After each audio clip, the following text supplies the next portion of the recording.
Hi there. In this video, we're going to show you how you can put more than one study in the same region at the bottom of your main price graph. So here we've got an S&P 5-minute chart, and then below we've got a couple of different indicators on the same region. This is what we call region 2. And then I've got a couple more indicators down here in what we call region 3. So I know it looks a little jumbled up, but I want to illustrate a point here and show you how you might be able to get the information you're looking for on the screen without having to have too many of these oscillators stacked on top of each other. Okay, so what I'm going to do first is right click and go to studies and show you that at the top of the studies to graph here, we have a stochastic slow and an RSI. So these two studies are actually in the same region.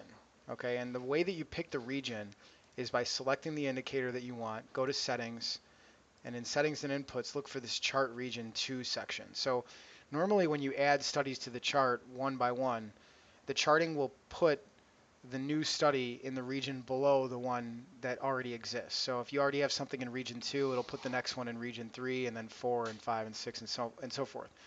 Unfortunately, what happens then is you end up with a situation where the regions below the main price graph are taking up the majority of the screen and there's not much room left for your main price graph. So what some people like to do is put more than one study in the same region. So what I actually did here was I added this stochastic slow. I customized the colors a little bit. Okay, that's covered in other videos and just under subgraphs here, so you can clearly see that the percentage K line is a slightly thicker dash line. That's the blue dash line, and then the percentage D line is the magenta line there. All right, but what about that green one?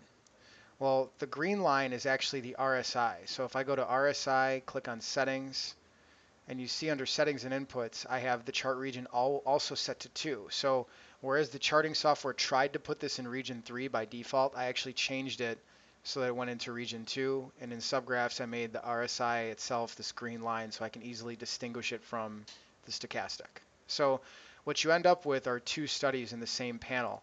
Now, in the case of the stochastic and the RSI, this is actually really easy because the values of the stochastic and the RSI are relatively similar numerically. What I mean by that is you've got the value of the RSI at 70 currently, and then you've got the value of the stochastic lines around 80, 86, and so forth. So they're not terribly far apart, which means there's no scaling problem where the chart is struggling to display both of the lines at the same time.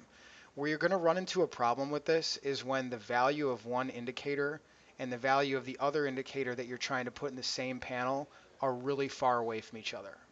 So an example of that is below in the MACD here. So with the MACD, as most of you probably know, usually what you have are values like 0.2, zero point 0.1, something like that.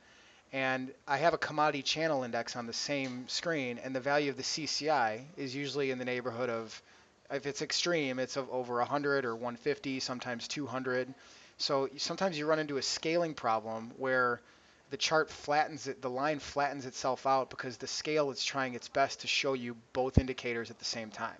Another time you might run into a problem like this in a more practical standpoint is when you try to put an indicator on your main price graph that has a really far away value.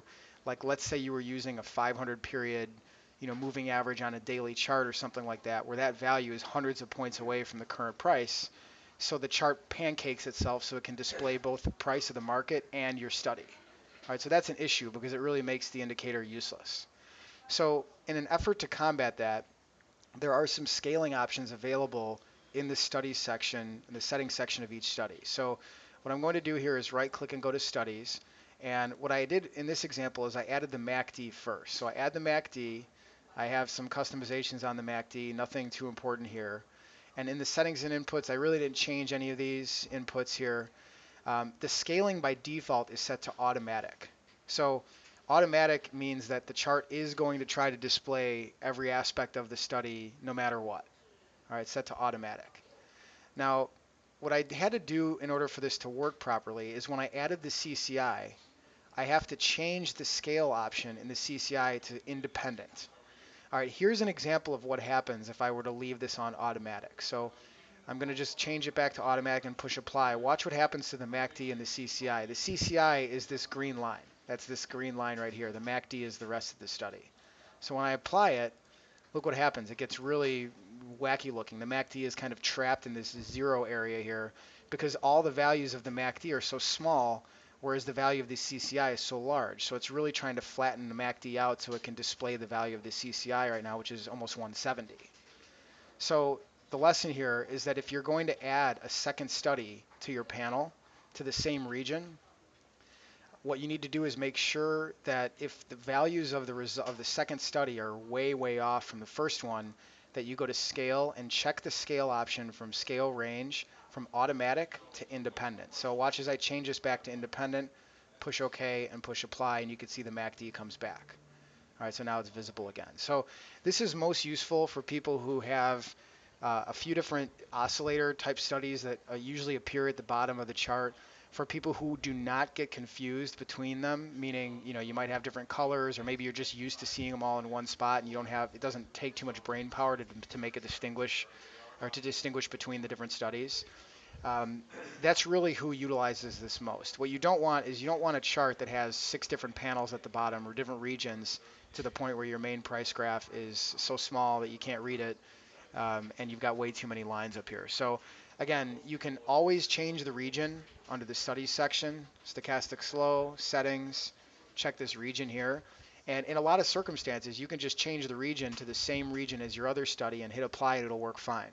But if it doesn't, if it makes the whole thing flatten out or become unusable, remember, you may need to come to the scale section and change one of the 2 studies that's on the same region or more to independent. Okay, so that's accessible via Settings and Inputs tab.